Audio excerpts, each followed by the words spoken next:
Welcome to the Uncanny Valley podcast, your shortcut to being well-informed. Today we're leaving behind the familiar landscapes of consensus reality and plunging headfirst into a world renowned for its utterly illogical geography, its truly perplexing inhabitants, and some profoundly curious adventures. All of this comes to us from a stack of excerpts from a very, very classic text. That's right. Our source material today is drawn directly from the core of Lewis Carroll's Alice in Wonderland, specifically focusing on key moments captured in chapters 1, parts of 3, and then moving through 4, V, 6, 7, 8, 9, X, 11, and 12. It's essentially a journey through the most iconic and, well, mind-bending parts of Alice's initial venture down the rabbit hole. And our mission for this deep dive is to navigate the twists and turns presented in these excerpts, pull out the most fascinating nuggets of insight, and really try to understand the experience of our protagonist, Alice, as she tumbles and shrinks and grows her way through this absolutely bewildering place. What does this journey reveal about logic, identity, and, the very nature of the worlds we inhabit, even the ones we dream? It's a journey that immediately challenges Alice's understanding of fundamental concepts like time, space, and personal identity, forcing her to adapt to a reality that seems to, well, rewrite its rules on the fly. So let's unpack this wild ride, starting right at the beginning with that infamous descent. Okay, let's unpack this. We start with Alice feeling, well, profoundly unengaged. The text opens by stating she was very tired of sitting by her sister on the bank and of having nothing to do. Her sister's reading a book without pictures or conversations, which, for a child like Alice, is probably the height of existential boredom. But then the mundane is shattered by the sudden appearance of this white rabbit. And it's not just any rabbit scampering across a field. The detail that immediately signals something extraordinary is his attire and actions. He's wearing a waistcoat, and he takes a watch out of his waistcoat pocket, looking at it anxiously and muttering aloud, oh dear, I shall be late." The text notes that Alice should have found this remarkable, but in that moment of boredom and sudden intrigue, it initially seems quite natural. Yeah, it's only when she consciously processes the waistcoat and the watch. Exactly. It's only the explicit mention of the watch and the pocket that makes her truly register how utterly unusual this sight is. That's the critical spark, isn't it? That flicker of deep curiosity, described as burning with curiosity, overrides any sense of caution. She just takes off after him across the field, and then, without a moment's hesitation, and the text is very clear and perhaps even slightly judgmental on this point, she pops down the large rabbit hole under the hedge, never once considering how in the world she was to get out again. Right. It's her first act of pure, uncalculated impulsiveness in this strange new world. And that impulsive decision is the absolute catalyst for everything that follows. The rabbit hole, described initially like a tunnel, dips suddenly down, and Alice finds herself not just falling, but falling down what feels like a very deep well. It's a strange kind of fall, too. The description suggests it's either incredibly deep or perhaps time itself is being stretched and distorted because she has plenty of time as she went down to look about her. Uh-huh. Time to look around. Yeah, and the sides of this well aren't just dirt or rock. They're lined with everyday objects in a completely unnatural context. Cupboards and bookshelves, maps and pictures hung upon pegs. It's as if her familiar world is being dismantled and plastered onto the sides of this surreal tunnel. It's that immediate, powerful juxtaposition, isn't it? The mundane and the bizarre right from the start. Even in this impossible descent, she encounters something like a household shelf and grabs a jar of orange marmalade from it. And finds it's empty. But then her practical concern surfaces immediately. She doesn't want to simply drop it for fear of killing somebody underneath. So she finds a place to put it back in a cupboard as she continues falling. It's a small, almost comical moment of domestic logic persisting within the utter illogic of the situation. Absolutely. And her internal monologue during this fall is just as fascinating as the external environment. She starts thinking about how brave she'll seem after this, comparing her fall to slightly less dramatic forms of descent she knows from her own world, like tumbling downstairs or even falling off the top of the house. Her attempts to apply her schoolroom knowledge are particularly telling about her need to impose order and understanding on the chaos. She tries to calculate how far she's fallen, estimating 4,000 miles down, which is, a wildly inaccurate guess, but recognizable calculation. Uh-huh. Trying to make sense of it. Exactly.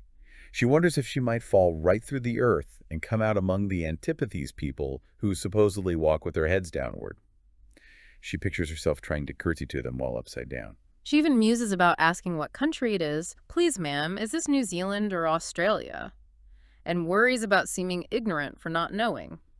She uses big, complex words like latitude or longitude, admitting to herself she doesn't know what they mean, but thinking they are nice, grand words to say. Yeah, it highlights her ingrained sense of proper behavior, academic knowledge, and social etiquette, trying desperately to make sense of an utterly nonsensical, physics-defying situation. But then, the tone shifts again, back towards concern for her familiar, comforting world.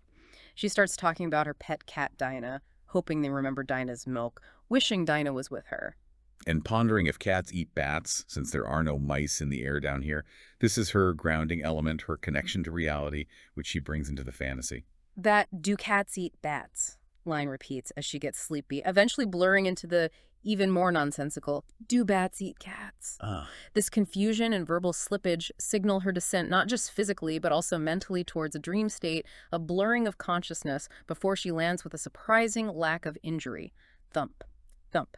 Down she came upon a heap of sticks and dry leaves. The landing is cushioned, and she's not hurt at all. She immediately gets up and sees the white rabbit again, still hurrying down another passage, still muttering about his ears and whiskers and how late it's getting. Her curiosity reignited, she follows him, but he disappears, and she finds herself in a long, low hall, which was lit up by a row of lamps. And this hall presents the first major, tangible obstacle in her path. There are doors all round, but they are all locked. She tries them all, feeling quite lost and helpless, until she finds this little three-legged table, all made of solid glass, with nothing on it but a tiny golden key. Her initial thought is perfectly logical within her frame of reference. This key must belong to one of the doors. She tries it in the larger doors, but it's too small. Then she notices a curtain she hadn't seen before, and behind it, a door not much larger than a rat hole. Ah, the tiny door. Exactly. The tiny key fits this one perfectly. Success! She can unlock the door.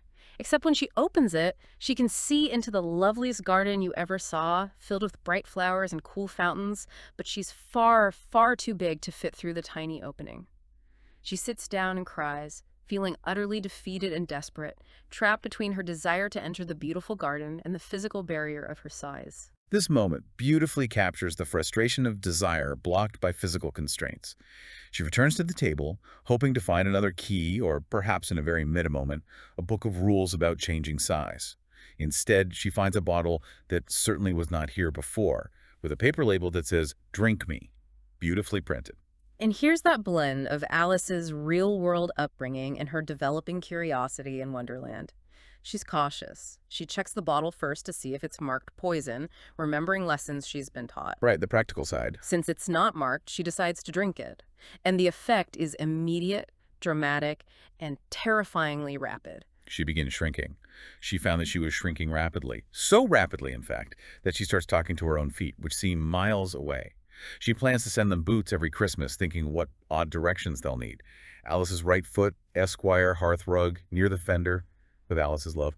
It's this strange mix of the fantastical shrinking and her grounded, almost absurd practicality and social convention. But the problem, as so often in Wonderland, is only partially solved. She's now the right size for the door, but in her shrinking haste, she left the key on the glass table, which is now miles above her head, utterly out of reach. Uh-oh. Classic Wonderland logic trap. Exactly. This leads to her renewed distress turning into outright weeping. And she weeps so much, expressing her sorrow and frustration, that she creates a large pool of tears. The sheer volume of her emotion is externalized, manifesting as a physical body of water in the hall. The text describes it as eventually reaching 4 inches deep and reaching half down the hall. It's a powerful, almost symbolic image of being overwhelmed by the strangeness and difficulty of her situation. Then the White Rabbit returns, splendidly dressed, looking more formal now, still rushing, still muttering anxiously about the Duchess and being late. Alice, feeling desperate and perhaps seeing him as a potential helper, tries to ask him for help. "If you please, sir." But her voice, even low and timid, startles him so violently, perhaps because she's so small among her own tears, that he drops the white kid gloves and the fan he's carrying and scurries away down the dark passage as fast as he can. So much for help. She picks them up and uses the fan as the hall is hot. And this is a crucial moment for her sense of self. She starts a deep internal monologue, questioning her identity. She wonders if she's been changed in the night, trying to test herself by reciting lessons from her old life. Her multiplication table comes out wrong. 4 by 5 is 12, not 20. Geography is wrong. London is the capital of Paris, not England. Right, and her attempt to remember the poem How Doth the Little results in the bizarre little crocodile poem she's never heard before. This failure to even recite known facts or poems correctly reinforces her fear that she's been changed for Mabel, a girl she knows who lives in a poky little house with few toys and ever so many lessons. It's a fear that her core knowledge and even her memories might have been replaced, fundamentally altering who she is. She decides that if she is Mabel, she'll just stay down here, wishing others would put their heads down the well to visit her because she's so very tired of being all alone here. It's a moment of profound loneliness and resignation. Then she notices she's put on one of the rabbit's gloves and is shrinking again. Ah, the fan. She quickly realizes the fan is the cause of this renewed shrinking and drops it just in time, narrowly avoiding shrinking away to nothing altogether. But then, immediately after stopping the shrinking, she falls into the pool of tears she herself created. Splash! She was up to her chin in salt water. Her initial, almost childlike thought is that she's fallen into the sea and can go back by railway, referencing her real-world experience at the seaside. But then she realizes, with some dismay, that it's her own pool of tears she's floating in, the physical manifestation of her earlier emotional outpouring. This pool then becomes a bizarre form of transportation and connection, bringing her into contact with other creatures trapped in the same predicament. That's right. And picking up in the excerpts we have from Chapter 4, following her escape from the pool, the White Rabbit returns again, still looking for his gloves and fan.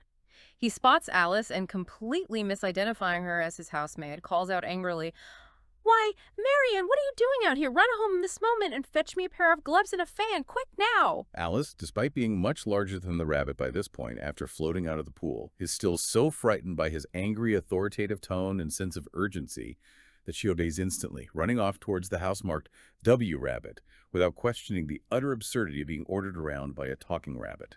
Her internal thoughts about this are quite revealing of her still present real-world frame of reference. She thinks how queer it seems to be running messages for a rabbit and starts imagining her own cat, Dinah, doing the same in a role reversal with her nurse.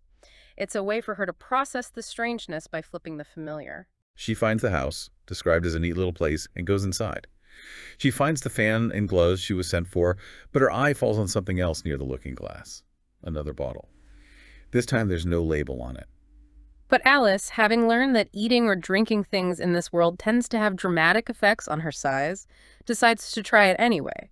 She hopes it will make her grow large again, perhaps back to her normal size, the right size, as she thinks of it. And it does. Yeah. But much, much faster and more uncontrollably than she expected. Oh, boy. Yeah, the growth is described as rapid and terrifyingly out of her control. Her head hits the ceiling almost immediately, forcing her to stoop, then kneel, then lie down. She grows so large that she has to put one arm out the window and one foot up the chimney, physically trapped within the confines of the rabbit's small house. She's literally stuck, immobilized by her own exponential growth, and her internal monologue returns, reflecting on her predicament. She argues with herself about whether she'll ever be an old woman or always have lessons to learn, then scolds herself, asking how she could possibly learn lessons in there with no room for her lesson books. It's her practical mind again, trying to assert itself against the impossible. This state of being stuck and the internal debate is interrupted by voices outside. The rabbit calling frantically for Mary Ann, followed by Pat, one of his gardeners. There are sounds of attempted entry, then broken glass as Alice spreads her hand out the window, accidentally hitting someone, likely the rabbit, and causing them to fall into what she thinks of as cucumber frames. Pat confirms it was an arm. An arm, you goose! The rabbit, utterly bewildered by the giant arm filling the window, orders Pat to take it away. There's whispering, Pat expressing fear. "I dare say you've got no courage yourself." The rabbit calling him a coward. There's no sort of use in being frightened. More broken glass as Alice tries again, perhaps to withdraw her arm. Then they resort to bringing ladders, discussing whether the roof will bear their weight. Bill the lizard, a small, rather hapless character, is sent down the chimney and falls out when Alice kicks him. Or Bill. Right. And then the rabbit proposes a drastic measure, burning the house down. And this is a pivotal moment of assertion for Alice. From inside the house, immense and physically powerful, she shouts, "If you do, I'll set Dinah at you." The text says there was a dead silence instantly, followed by a general clapping of hands. Even the threat of her real-world cat, Dinah, a predator from her familiar world, is terrifying enough in Wonderland to halt their plans and even garner unexpected applause from the creatures. She thinks they should take the roof off, which seems the most logical way to free her, but instead they start bringing a barrelful of something that rattles in through the window, little pebbles. But as they lie on the floor, Alice notices something curious, something that offers a potential solution. The pebbles are turning into little cakes. This gives her an idea, based on her previous experiences. If eating something changes her size, and she's currently much too large, these must be the items that make her smaller. She eats one and is delighted to start shrinking immediately. As soon as she's small enough to squeeze through the door, she runs out, finding a crowd of animals and birds outside, including poor Bill the lizard, who is being revived by 2 guinea pigs from being kicked out the chimney. They rush at her, clearly startled and perhaps angry at this giant girl who was in the rabbit's house, but she gets away into the wood. Here, she forms a clear plan. The first thing is to grow back to her right size, and the second thing is to find my way into that lovely garden. These initial chapters establish the core chaos of Wonderland. Unpredictable and uncontrollable size changes, baffling logic, and the constant presence of arbitrary rules and authority figures, however bizarre or incompetent. Alice's journey is immediately one of navigating this fundamental instability while trying desperately to maintain her sense of self and the familiar rules of her own world, but also learning that her old rules don't apply here. And her encounters only get stranger and, frankly, more frustrating from here. Let's move into the next part, meeting some truly peculiar creatures who challenge her sense of communication and reality itself. Absolutely. Picking up from Chapter 3, we find Alice in that pool of tears she created, joined by a variety of birds and animals who have also fallen in or been swept up, including a duck, a dodo, a lory, an eaglet, and the mouse. They all manage to get to shore, described as a queer-looking party, all wet and uncomfortable. The first order of business is how to get dry. Alice, remarkably, feels quite natural, talking familiarly with them as if she had known them all her life. Which is strange in itself, isn't it? This suggests a sort of dreamlike acceptance of the bizarre company she finds herself in. Yeah. She even gets into a brief, nonsensical argument with the lory, who insists it knows better because it's older, while frustratingly refusing to reveal its age. Alice points out that if it refuses to give its age, she can't judge whether it knows better, highlighting the arbitrary nature of authority in this world, claiming knowledge or status without providing any verifiable basis. The mouse, despite being small, takes charge of the drying effort, suggesting a Caucus-Race as the most effective method. Alice, like the eaglet who demands the dodo speak English, because it doesn't understand the term, is initially confused, asking what a Caucus-Race is. And the dodo's description is a perfect illustration of Wonderland's illogic applied to process and competition. There's no marking out of any course. They begin running when they liked, left off when they liked, and after running for about half an hour, when the dodo declares the race is over and everyone is dry, Alice asks, "But who has won?" And the dodo's definitive reply, "Everybody has won, and all must have prizes." Right. And the prizes. Alice happens to have a box of comfits sweets in her pocket. She's appointed to give them out, passing them round to the shivering creatures. After they eat those, the dodo, with great solemnity, presents Alice's own thimble back to her, declaring it is her prize. Alice thinks it's very absurd, but plays along, bowing and looking solemn. This sequence highlights the arbitrary nature of rules, effort, and reward in this world. There's no clear goal, no measurement of performance, and yet everyone is declared a winner and given a prize, the prize often being something they already possessed. It's a gentle parody of formal processes stripped of their meaning. After the comfits are eaten, they ask the mouse to tell his history, hoping it will dry them further, a strange logic in itself. Alice, remembering their earlier exchange in the pool, whispers, asking why he hates C&D, cats and dogs. The mouse sighs deeply and says, "Mine is a long and a sad tale." Alice, however, takes this common phrase completely literally, looking intently at his actual tale and asking why it is sad. This fundamental misunderstanding, this literal interpretation of a figure of speech, causes Alice to mentally distort the mouse's spoken history into a poem that is visually represented on the page in the shape of his tail. It's a fascinating piece of literary playfulness from Carroll, blurring the line between spoken word, meaning, and physical form. The mouse, of course, is furious at Alice's lack of attention or her strange comment. He explains, "You are not attending. What are you thinking of?" Alice humbly apologizes, saying she thought he was at the 5th bend of his tail. The mouse denies having any bends in his tail, and when Alice tries to help by suggesting she can help undo it like a knot, He takes it as a grave insult to his naughty history and leaves in a huff. It's another moment of profound communication breakdown in Wonderland, based on the character's inability or refusal to understand language beyond its most literal, rigid interpretation. Alice thinks, I wish you wouldn't be so easily offended. Reflecting on the hypersensitivity of the creatures she encounters, a stark contrast to her own desire for straightforward interaction. The other creatures lament his departure, as his tail has started to dry them. And Alice, perhaps forgetting the consequences of her earlier remark about Dinah, again mentions her cat, describing her ability to catch mice and eat birds, thinking it might entertain the creatures. And this causes a remarkable sensation. The creatures, especially the birds, are instantly terrified. An old magpie says, the night air doesn't suit my throat. And a canary calls its children away to bed, whispering loudly, come away, my dears. It's high time you were all in bed. Oops. Yeah, the birds leave quickly on various pretexts, fearing Dinah. Alice is left alone again, regretting mentioning Dinah and feeling lonely, which leads her to cry again, bringing the section full circle. These encounters in the pool and on the bank firmly establish the diverse, easily offended, and often nonsensical nature of Wonderland's inhabitants. They operate on their own peculiar logic and hypersensitivities, setting the stage for Alice's future interactions, which will continue to be characterized by confusion, frustration, and illogical responses. Building on that theme of bizarre encounters, let's move into Chapter 5, where Alice is wandering alone in the woods, still needing to figure out how to control her size consistently to finally get into that garden. She finds a large mushroom, and sitting on top, smoking a hookah, is the enigmatic caterpillar. This is a pivotal encounter, particularly regarding the theme of identity that has been troubling Alice since her first size changes. The conversation is brief and remarkably abrupt from the caterpillar's side, starting with the blunt, almost accusatory question, who are you? And Alice's response perfectly encapsulates her confusion and the instability she's experiencing. I hardly know Sir just at present. At least I know who I was when I got up this morning, but I think I must have been changed several times since then. This is the core of her struggle. She literally doesn't know which version of herself she is from moment to moment and whether the changes are permanent. The caterpillar's subsequent remarks are frustratingly short and dismissive. Why? When Alice, showing a bit of the assertiveness she's starting to develop, counters that he ought to tell her who he is first, he simply replies again, why?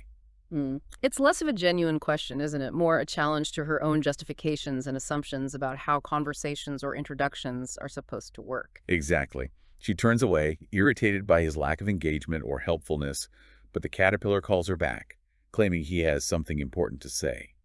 Which, after a moment of silence, turns out to be the remarkably simple, yet incredibly difficult advice for Wonderland. Keep your temper. A piece of advice is almost impossible to follow in this frustrating world. He then circles back to her earlier point, asking if she really thinks she's changed. Alice confirms it, citing her inability to remember things correctly or keep a consistent size. She specifically mentions her failed attempt earlier to recite the Little Busy Bee poem and getting the crocodile poem instead, highlighting how even her internal knowledge has been scrambled. The caterpillar then demands she recite another poem. You are old, Father William. This is another test of her memory and identity. As she recites it, the poem is full of bizarre, illogical exchanges between the young man and Father William.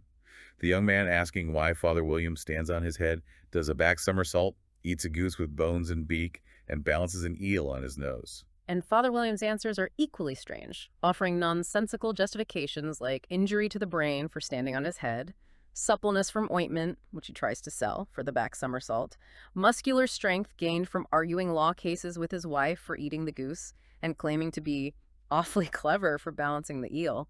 It's a parody of explanations and justifications where the reasons given are as absurd as the actions themselves. The caterpillar's reaction to Alice's recitation is harsh and definitive. That is not said right. And even more damningly, it is wrong from beginning to end. Alice timidly admits some words got altered, a massive understatement given the distortion. Then the caterpillar gets angry about Alice's height, saying 3 inches is a very good height indeed, given that it's his height. Alice pleads, but I'm not used to it, and internally adds, echoing her earlier thought about the mouse, I wish the creatures wouldn't be so easily offended. Right. It's a world where subjective preferences in relative scale are stated as objective facts and enforced aggressively, making Alice's own experience irrelevant. Before crawling away, the caterpillar leaves her with the crucial piece of information she needs. The mushroom he was sitting on has the power to change her size. One side will make you grow taller, and the other side will make you grow shorter. Alice is initially confused by this, thinking, one side of what? The other side of what?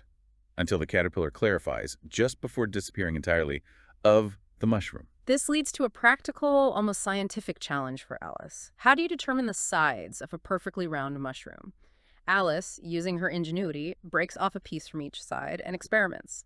She eats one bit and grows uncontrollably tall, hitting her chin on her foot. Yeah.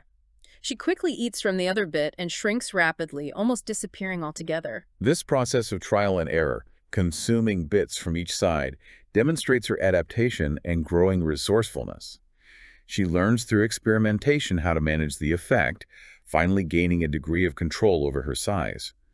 She eventually manages to use the bits of mushroom to regain her normal size, but keeps some of each piece for future adjustments. And it's worth noting, the source excerpts also include a brief, telling encounter she has while she's grown incredibly tall after her first mushroom experiment, with a pigeon who mistakes her for a serpent because of her long neck and insists she's looking for eggs. Yes. This moment further emphasizes the theme of mistaken identity and the arbitrary definitions used in Wonderland.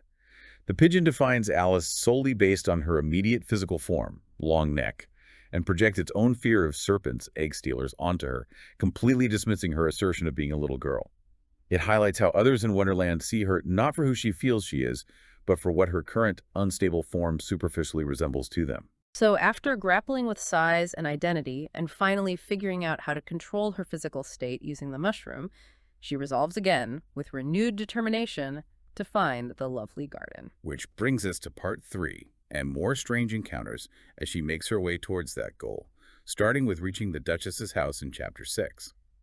Alice, now back to her usual height, or at least a manageable size, finds the house marked by a bizarre architectural feature, a large footman standing outside. Not just any footman, but a fish footman delivering an invitation to a frog footman. The conversation Alice has with the frog footman is a masterpiece of frustrating circular logic. Alice asks how she can get inside the house, and he gives 2 reasons why knocking is useless. Firstly, he's on the same side of the door as her, so knocking wouldn't signal anything to those inside. And secondly, the noise inside is too loud to hear any knocking anyway. He continues talking, without ever directly addressing her question of how to enter, suggesting knocking might make sense if we had the door between us, like if she were inside trying to get out and not to be let in. He stares blankly at the sky the whole time, which Alice finds decidedly uncivil, although she wonders with a touch of empathy if he can help it because his eyes are nearly at the top of his head. The bizarre nature of the conversation is punctuated by the sudden, violent reality of the house itself. A large plate flies out of the house and grazes his nose, but he just continues his sentence. Or next day, maybe, as if nothing happened. Just carries on. Amazing. Alice's frustration boils over and she mutters, "It's enough to drive one crazy." The footman, when she presses him on what she should do, offers the unhelpful and dismissive "anything you like." Alice, fed up with the futility of logical conversation, concludes he's perfectly idiotic and simply takes matters into her own hands by opening the door herself and walking in. This interaction profoundly underscores the utter pointlessness of trying to apply normal social rules or expectations of helpfulness and logic in Wonderland. Direct action, however impolite by her standards, is sometimes the only way forward. She enters the kitchen, which is described as being full of smoke from one end to the other, and finds the Duchess nursing a baby on a stool and a cook stirring a cauldron. The overwhelming element here is an absurd, excessive amount of pepper, certainly too much pepper in that soup, which causes constant violent sneezing from everyone present except, oddly, the cook, the Duchess, the baby, and even Alice are afflicted. Amidst the sneezing and the cook throwing things, saucepans, plates, at the Duchess and the baby with apparent abandon, even when they hit them, Alice overhears the Duchess mention the Cheshire Cat grinning. Alice comments that she didn't know Cheshire Cats grinned, highlighting the specific regional nature of this strange phenomenon. And the Duchess delivers the famous reply, stating it as a simple fact of life. They all can, and most of them do. Alice politely disagrees, saying she doesn't know any cats that grin, sticking to her limited real-world experience. The scene is a grotesque exaggeration of domestic chaos. The Duchess states, if everybody minded their own business, the world would go round a deal faster, which Alice mentally disagrees with, thinking it would make things move too slowly if everyone were minding only their own business. The Duchess then sings a violently nonsensical lullaby to the baby while shaking it. Speak roughly to your little boy and beat him when he sneezes. He only does it to annoy because he knows it teases. The cook and the baby join in the chorus of wow, wow, wow. It's a moment that perverts the traditional comforting image of a lullaby into something harsh and cruel, driven by irritation and pepper. After singing, the Duchess, clearly eager to leave the unpleasant kitchen, flings the baby at Alice, telling her she can nurse it, before leaving in a hurry to play croquet with the Queen. The cook throws a frying pan after the Duchess as she goes, just for good measure. Alice catches the baby with difficulty, noting it's a queer-shaped little creature moving just like a starfish and snorting like a steam engine. She figures out a bizarre method of holding it by twisting it up into a sort of knot and keeping tight hold of its right ear and left foot. Taking outside, away from the peppery chaos, Alice questions whether it would be murder to leave it behind, showing her inherent sense of responsibility. The baby grunts, and Alice tries to tell it not to grunt, calling it an improper way of expressing itself, another attempt to impose her social rules on Wonderland. But as she carries it, she starts noticing the baby's features changing: a very turn-up nose, much more like a snout, eyes getting extremely small, a grunt, and a very loud sneeze. Her suspicion grows, and she warns it directly, "If you're going to turn into a pig, my dear, I'll have nothing more to do with you." The final violent grunt leaves no doubt it was neither more nor less than a pig. Alice sets it down in the wood, feeling relieved to see it trot away. Her reaction is strangely accepting and detached. It makes rather a handsome pig, I think, followed by a darkly comical thought about other children she knew who might make handsome pigs. Wow. That transformation from human baby to animal is one of the most unsettling moments, isn't it? Showcasing the fluidity and grotesque nature of form and identity in Wonderland. Definitely.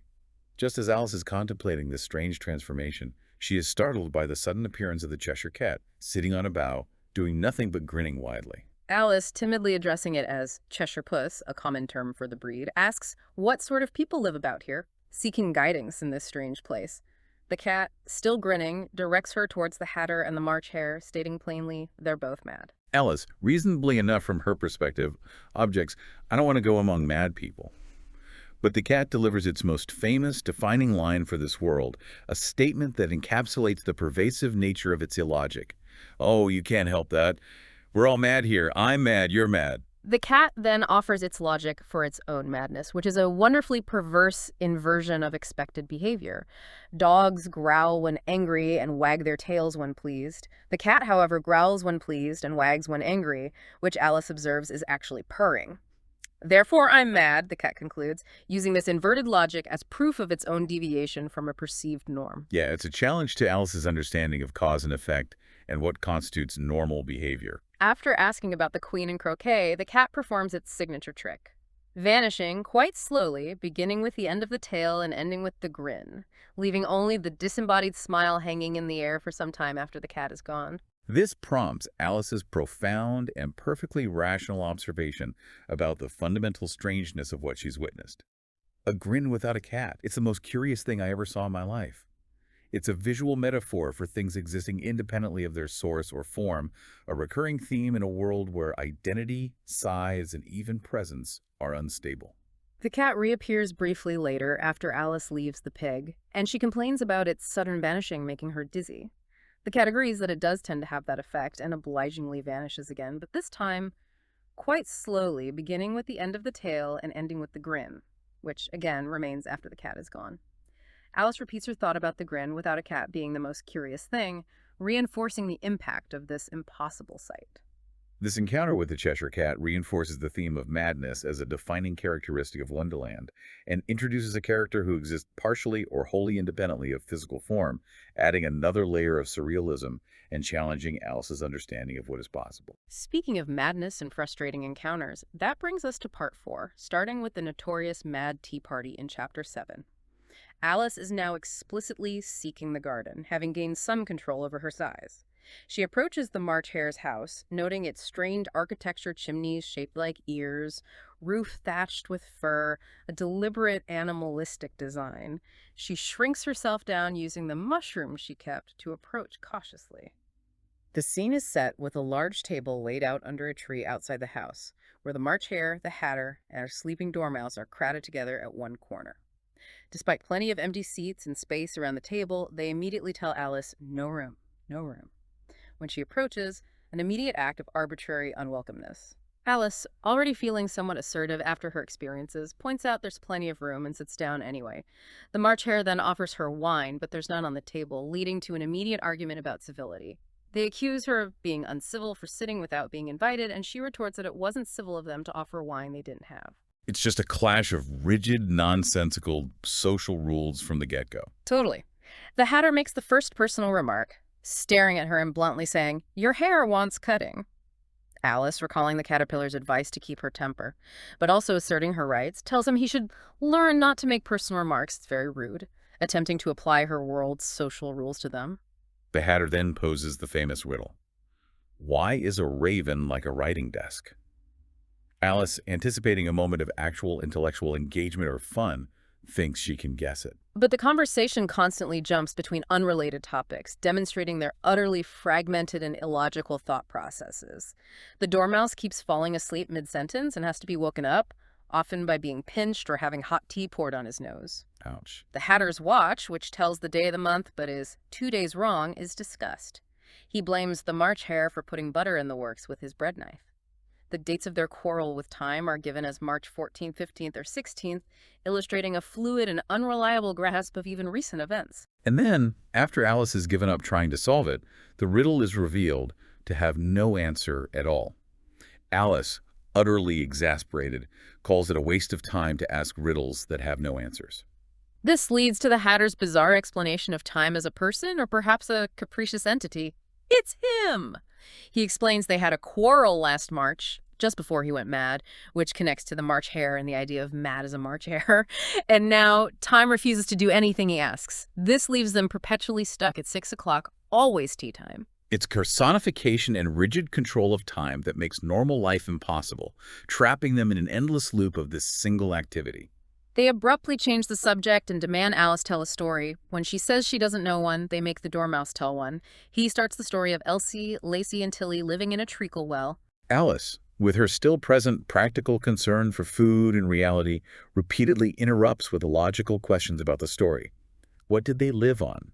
Treacle. Why did they live at the bottom of a well? It was a treacle well. What did they draw? Treacle. Her logical, reality-based inquiries are met with nonsensical, circular, or unhelpful answers that reveal the complete lack of sense in the Dormouse's narrative. The party is constantly disrupted by the characters' impatience and rudeness, the Hatter demanding a clean cup, forcing everyone to move one place on, which often leaves Alice worse off, like when the March Hare had just upset the milk jug into his plate at the next seat. Terrible manners. The Dormouse's story continues, mentioning they drew things beginning with M, including mousetraps and the moon and memory and muchness, leaving Alice utterly confused about the concept of drawing muchness. The segment ends with the Hatter's ultimate rudeness. When Alice says she doesn't think she knows what drawing muchness is, he tells her, then you shouldn't talk. This dismissal, after she's tried to engage and understand, is the final straw. Alice, in great disgust, leaves the party, calling it the stupidest tea party I ever was at in all my life. The others are so absorbed in their own absurdity, they don't even seem to notice her departure.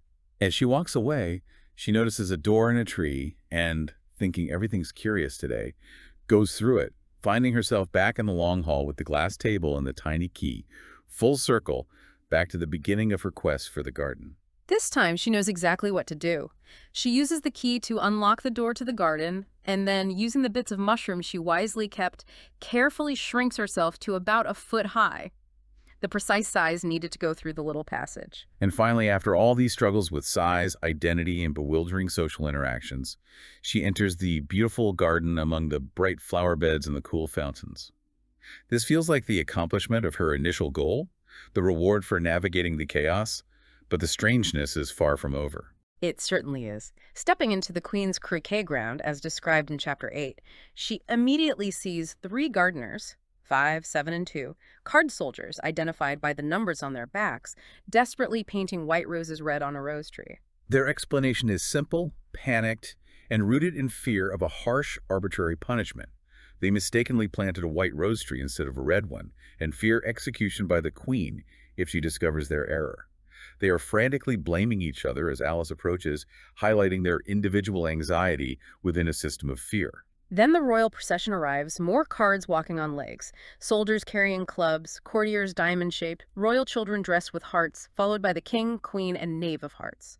Everyone in the procession, upon the queen's approach, is ordered to lie down on their faces. Alice refuses, reasoning that what would be the use of a procession if people had all to lie down upon their faces so that they couldn't see it? This is a moment of reasoned defiance against an absurd, pointless command, a refusal to participate in a ritual that defeats its own purpose. The queen, a dominant and terrifying figure, confronts Alice, demanding to know who she is. Alice gives her name confidently, adding to herself an important realization. They're only a pack of cards, after all. I needn't be afraid of them. It's her recognizing the perhaps flimsy, two-dimensional nature of these seemingly powerful figures and beginning to lose some of her fear, gaining courage. When the queen, noticing the gardeners lying face down looking like cards, asks Alice who they are, Alice gives a bold, surprising answer that would have been unthinkable earlier in her journey. How should I know? It's no business of mine. She refuses to implicate them or involve herself in their predicament. This sends the queen into a fury, screaming her most frequent command, "Off with her head!" But Alice, remarkably, shouts back with equal volume, "Nonsense!" effectively silencing the terrifying queen, if only for a moment. The timid king attempts to intervene, saying Alice is only a child. The gardeners are then turned over and interrogated by the queen about the rose tree mistake, confirming their fear of execution for their error. The queen sentences them to death, and they are led away by 4 soldiers. Then the chaotic game of croquet begins. It's played with live animals used as equipment, flamingos as mallets, difficult to manage as they keep twisting around and looking up at the players, live hedgehogs as balls, which run away when you try to hit them. And soldiers bent over on their hands and feet as arches, which walk about and change position. It's utter madness. The game is less about skill or rules and more about avoiding the queen's arbitrary wrath. She constantly shouts, "Off with his head!" or "Off with her head!" for the slightest perceived defense, whether it's missing a shot, the flamingo turning its head, or the hedgehog running away. Alice starts feeling very uneasy about her own safety, noting with dark humor, "They're dreadfully fond of beheading people here. The great wonder is that there's anyone left alive." While contemplating escape from this violent, nonsensical game, Alice sees a familiar sight.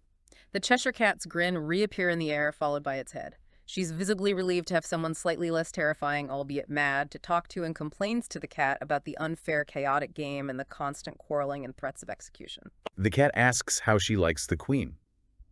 Alice starts to give a truthful negative reply, but seeing the queen nearby, quickly finishes her sentence by saying she's likely to win, that it's hardly worthwhile finishing the game.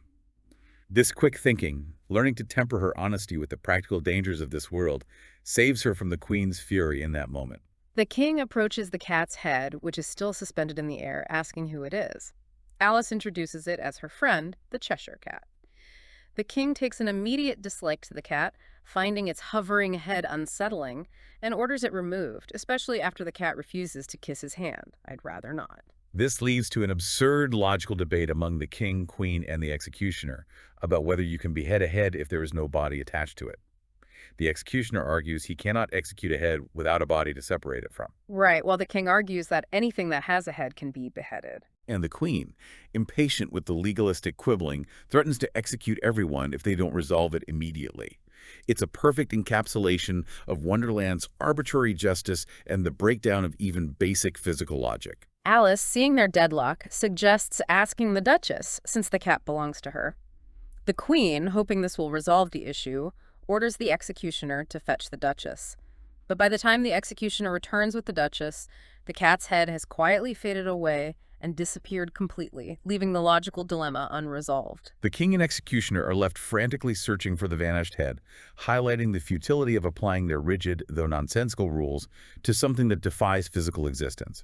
This scene powerfully underscores the breakdown of even basic legal or physical logic in Wonderland, where existence itself can be debated or simply vanish, escaping consequence. Moving into Part 5, we start with Chapter 9, immediately after the Cheshire Cat disappears and the Duchess arrives.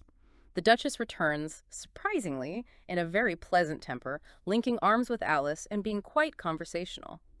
Alice, with a hint of her developing analytical mind, suspects that the overwhelming amount of pepper from the kitchen might have been the cause of her earlier savagery, literally souring her disposition. The Duchess, in her new, overly affectionate mood, is now focused on dispensing bizarre wisdom. insisting that everything's got a moral, if only you can find it. She proceeds to attach strange, often forced and convoluted, morals to simple observations or non sequiturs, bending reality to fit her need for didacticism. Like finding the moral, oh, 'tis love that makes the world go round. In the slightly improved, less chaotic croquet game, though the text notes it's only slightly improved because the queen isn't constantly shouting death threats, not due to any actual change in the game's rules. Or finding, take care of the sense and the sounds will take care of themselves, from the idea of minding one's own business, a mangling of a common proverb. Her morals become increasingly strained and illogical, like connecting flamingos and mustard biting one's nose to the proverb, birds of a feather flock together, or arguing whether mustard is a mineral or vegetable and attaching the economic social moral, the more there is of mine, the less there is of yours, to the idea of a mustard mine. It's a parody of finding deep meaning where none exists, applying rigid, often nonsensical rules to interpretation. She even offers Alice everything I've said as yet as a present, which Alice internally finds quite a cheap gift. The Duchess's view on Alice's ability to think is equally absurd, stating Alice has a right to think just about as much right as pigs have to fly, which Alice finds an odd comparison. The Duchess's newfound pleasantness and moralizing are abruptly cut short when the Queen arrives. The Duchess instantly disappears into the crowd, fearing the Queen's temper, leaving Alice alone again. The Queen, apparently unconcerned with the vanished cat or Duchess, takes Alice to see the mock turtle, a creature the Queen explains is what mock turtle soup is made from. Very. Before they go, the King, perhaps trying to assert some authority, pardons everyone the Queen had ordered executed moments before, which Alice finds a good thing. On the way, they meet the Griffin, a mythical creature who is sleeping in the sun. The Griffin is rather dismissive of the Queen's threats and arbitrary power, chuckling that the Queen's executions are all her fancy that they never executes nobody, you know? Which kind of undermines the whole threat level, doesn't It it? really does. It reveals that the Queen's threats might be empty, or at least not universally effective or carried out in practice, adding another layer of inconsistency to Wonderland's rules. The Griffin is impatient and repeatedly says, come on, to hurry things along.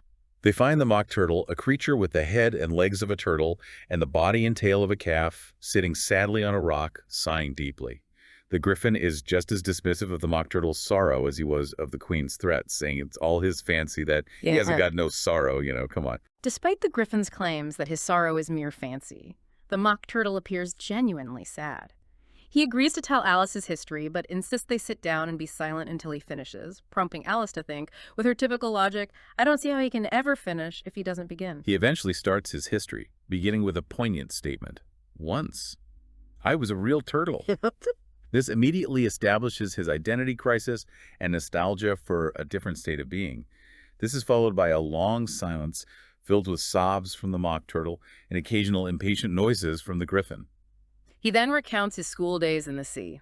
The subjects he studied are distorted, nonsensical versions of a standard curriculum. Reeling and writhing, branches of arithmetic like ambition, distraction, uglification, and derision. Uglification. Yeah. When Alice, ever the inquisitive student, questions uglification, the Griffin calls her a simpleton for not knowing what it is if she knows what beautifying is, equating the two as opposite but equally valid concepts, revealing a warped educational philosophy. Other subjects include mystery, ancient and modern, with geography, and drawing, taught by an old conger eel, which included stretching and fainting in coils. The classics master, an old crab, taught laughing in grief. It's a curriculum that emphasizes abstract, nonsensical, or emotionally chaotic concepts rather than practical knowledge, reflecting the values of Wonderland. The school timetable is another piece of Wonderland illogic. 10 hours the first day, 9 the next, and so on. The Griffin explains this is why they're called lessons, because they lesson from day to day. Alice, applying this strange logic consistently, asks if the 11th and 12th days were holidays, which they were, making the schedule even more nonsensical as the lessons eventually cease entirely. Picking up in Chapter X, the Griffin interrupts the school discussion, impatient with the sorrowful history, to talk about games, specifically the lobster quadrille. The mock turtle describes the dance in steps that are part dance instruction, part bizarre narrative. Forming lines, clearing jellyfish out of the way, advancing with lobsters as partners, changing lobsters, retiring, throwing lobsters out to sea, swimming after them, doing somersaults in the water, changing lobsters again, and finally returning to land. It's a dance that involves treating other creatures as props and flinging them about. As they describe it, the mock turtle and griffin demonstrate by jumping about like mad things, lending a visual absurdity to the description. The description is a series of nonsensical actions presented as a formal dance structure, highlighting the arbitrary and chaotic nature of even recreational activities in this world. The mock turtle then sings the song that goes with the dance. Will you walk a little faster? Said a whiting to a snail. The lyrics are full of strange imagery and morbid undertones, describing the whiting urging the snail to hurry along because a porpoise is treading on its tail, and the delightful prospect of being thrown out to sea with the lobsters as part of the dance. Alice finds the song curious, an understatement, and asks about whitings, almost mentioning seeing them at din before catching herself, remembering the creatures might be offended by the idea of being eaten. The mock turtle, oblivious to her near slip, asks where din is, showing a literal interpretation again. Alice then describes whitings incorrectly, saying they have tails in their mouths and they're all over crumbs. The mock turtle corrects the crumbs but confirms they have tails in their mouths, explaining they would go with the lobsters, suggesting they hold their tails to be more streamlined or cooperative during the dance. This is followed by the griffin's play on words, explaining how boots and shoes under the sea are done with a whiting, linking the fish to shoe polish. And sea shoes, naturally, are made of soles and eels, of course. More puns and wordplay disguised as factual information, further distorting logic and language. Alice's mind is still on the song's lyrics, wishing the whiting had told the porpoise to keep back. The mock turtle insists no wise fish would go anywhere without a porpoise, making a pun with what porpoise instead of purpose, and is offended when Alice suggests he meant purpose, highlighting the rigid adherence to wordplay over meaning. The griffin, tired of explanations and puns, abruptly demands Alice tell them her adventures. Alice agrees, but notes she can't talk about yesterday because she was a different person then, reinforcing her ongoing struggle with her unstable identity. The griffin impatiently prioritizes hearing the adventures over her explanation of identity, showing the value placed on narrative and excitement over internal reality. Alice begins her story, starting from meeting the white rabbit. She notices the mock turtle and griffin listen with wide eyes and mouths, reacting most strongly when she mentions her failed recitation of Father William. The mock turtle, finding this very curious, wants her to repeat something else. The griffin orders her to repeat "'Tis the Voice of the Sluggard," a familiar schoolroom poem. Alice feels like she's back at school, subjected to a test, but her memory is still scrambled. She recites a distorted version, "'Tis the voice of the lobster." The lyrics are again absurd. The lobster declaring he's baked too brown, needing to sugar his hair, and using his nose to trims his belt and his buttons and turns out his toes. It's a complete transformation of the original poem's meaning and imagery into something bizarre and nonsensical. The griffin notes it's different from what I used to say, confirming it's a distortion, and the mock turtle calls it uncommon nonsense. The mock turtle, persistent in his literal and illogical way, demands an explanation, especially about how the lobster turned out its toes with his nose. Alice's weak reply is, "It's the first position advancing," an attempt to apply a real-world explanation that doesn't actually fit the absurd action described. Alice is then ordered to recite another verse, starting, "I passed by his garden." This results in the distorted owl and the panther were sharing a pie poem. The mock turtle interrupts again, finding it confusing and demanding explanations, unable to accept the inherent meaninglessness of the distorted verse. The griffin, recognizing the futility, tells her she'd better stop with the recitations. He offers another dance figure, or a song, instead. Alice eagerly requests a song, slightly offending the griffin, who thinks singing should require asking permission from everyone. The mock turtle sings Total Soup, often choked with sobs, describing the soup as beautiful soup, so rich and green. He is clearly emotionally attached to this song about his own potential demise in soup form. Just as he's about to repeat the chorus, they hear a cry in the distance of "The Trial's Beginning." The griffin, instantly shifting from languid storyteller to impatient guide, immediately hurries Alice off towards the sound, the mock turtle soup song fading behind them. This entire section, from the Caucus-Race to the mock turtle's school and songs, showcases the deep vein of absurdity, distorted logic, and lack of coherent communication that characterizes Wonderland. The creatures operate on their own bizarre rules and logic, often frustrating Alice's attempts to understand or apply her own familiar world order, but also, through their sheer strangeness, perhaps pushing her towards a greater acceptance of the nonsensical. Which brings us to the climax of the excerpts we have. The trial of the Knave of Hearts in Chapter 11. Alice and the Griffin arrive at the court to find the king and queen on the throne, a crowd assembled, the knave in chains, and the white rabbit, ever the anxious functionary, acting as a herald. A large dish of tarts sits on a table in the middle of the court, the tarts the knave is accused of stealing, and which make the hungry Alice quite distracted. Alice, from her reading, is familiar with basic court elements and recognizes the judge, the king wearing his crown over his wig, the jury, and the jurymen. The 12 jurymen, various animals like Bill the lizard, rabbits, squirrels, etc., are busy writing on slates even before the trial begins. When Alice whispers to the Griffin what they're doing, he explains they're writing down their names, for fear they should forget them before the end of the trial. Alice loudly exclaims they are stupid things, and the white rabbit, wielding his trumpet, calls for silence, warning her she is setting them to cry. Alice notices the jurors are indeed writing stupid things on their slates in response to her comment, and one juror has to ask his neighbor how to spell stupid.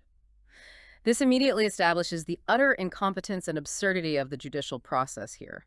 Justice, it seems, is being administered by individuals barely capable of literacy, easily distracted, and influenced by casual remarks. The first witness is the Hatter, who arrives carrying a teacup and bread and butter, apologizing for not finishing his tea before being summoned.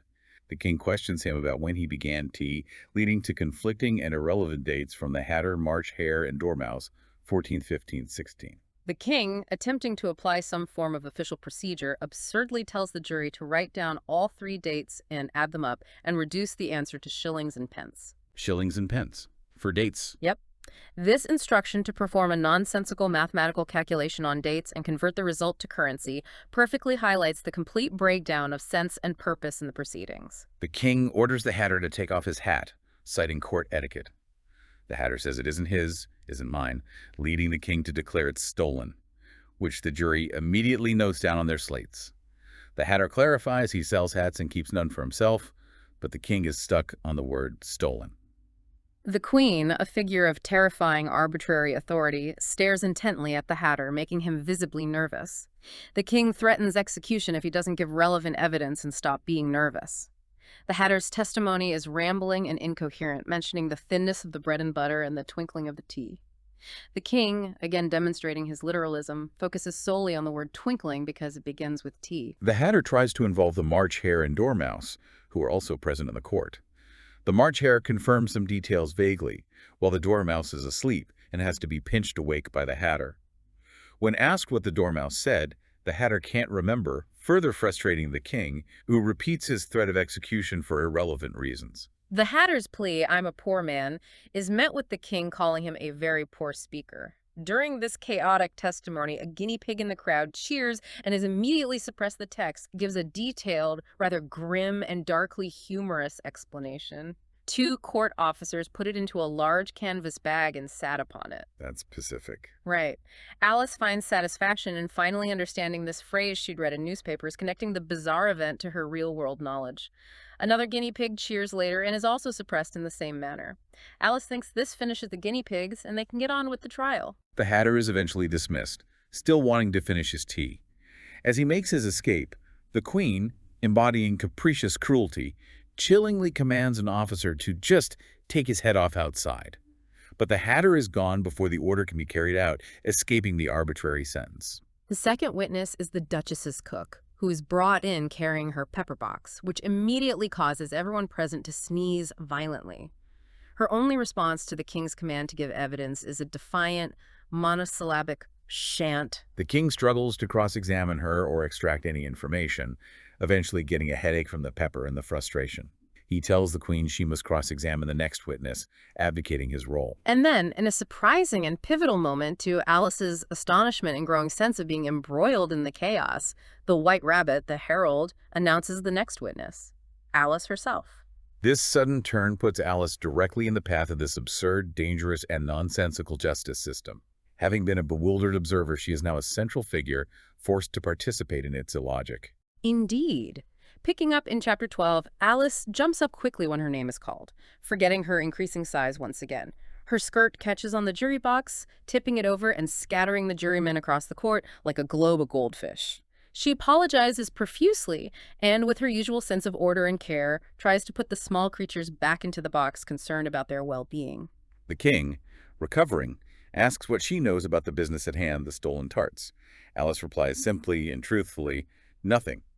The king, with mock seriousness, presses her, trying to invest meaning into her answer. Nothing whatever, Alice repeats firmly. Nothing whatever. The king declares this very important, trying to frame her lack of knowledge as significant evidence. But the white rabbit, serving his function as herald but also displaying a surprising awareness, corrects him in a respectful tone but making faces, unimportant, your majesty means, of course. Even the rabbit knows it's nonsense. Exactly. The king, flustered and easily swayed, hastily corrects himself, muttering the words, important, unimportant, unimportant, important, trying to decide which sounds best, highlighting his lack of conviction. The jurors, equally incompetent, write down different things on their slates. Important, unimportant. Alice, who can see their slates from her great height, thinks to herself, it doesn't matter a bit, recognizing the complete lack of consequence to their actions or the king's pronouncements. This reinforces the arbitrary nature of the proceedings. Even the designation of importance is subject to whim and confusion, rendering the trial meaningless. The king, who has been scribbling in his notebook, suddenly reads out a rule, seemingly invented on the spot. Rule 42. All persons more than a mile high to leave the court. He looks directly at Alice, who is now very large, having grown even during the trial. This is a nakedly obvious, invented rule aimed solely at removing Alice, who poses a challenge to their flimsy authority. It showcases the trial's complete lack of fairness, structure, or pre-existing rules. Alice immediately recognizes this and denies being a mile high, but the king and queen counter, claiming she's nearly 2 miles high. Alice refuses to go, directly challenging the king's authority and exposing the absurdity of his rule. That's not a regular rule. You invented it just now. The king, taken aback, tries to claim it's the oldest rule in the book, to which Alice logically replies, then it ought to be number 1, using her sense of order to point out the flaw in his lie. The king turns pale, flustered by Alice's directness and logical counterargument, and tries to get the jury to consider their verdict, eager to conclude the trial without further embarrassment. But the white rabbit interrupts again, announcing there's more evidence. A paper found on the prisoner, the knave. The king, eager for anything that might seem official, calls it the most important piece of evidence yet, despite not knowing what it is. The white rabbit reads the poem written on the paper. It's a convoluted, unclear piece of verse, seemingly random and full of vague pronouns and confused, untraceable actions. They told me you had been, exactly as we were, an obstacle that came between him and ourselves and it. Don't let him know she liked them best. A secret kept from all the rest, between yourself and me. It is utterly meaningless in the context of stolen tarts or anything else presented. The king inexplicably calls this the most important piece of evidence. But Alice, having now grown so large she fills the court and is no longer afraid of these card figures, delivers a powerful, defiant statement. She declares that if anyone can explain it, she'll give them money because it has no meaning in it, directly challenging the court's interpretation and the supposed significance of the evidence. This is Alice at her most assertive and courageous, directly challenging the perceived importance of the evidence and the authority of the entire court system by pointing out its fundamental meaninglessness. The king makes a weak, desperate attempt at explaining the poem, pointing to the tarts on the table. Nothing can be clearer than that, and mentioning the queen's fit, which she denies in a fury, throwing ink at Bill the Lizard, who is now serving as a juror, causing the ink to run down his face and him to use his slate to write with it. The king, defeated, again tells the jury to consider their verdict, but the white rabbit interrupts with another arbitrary rule about writing on slates.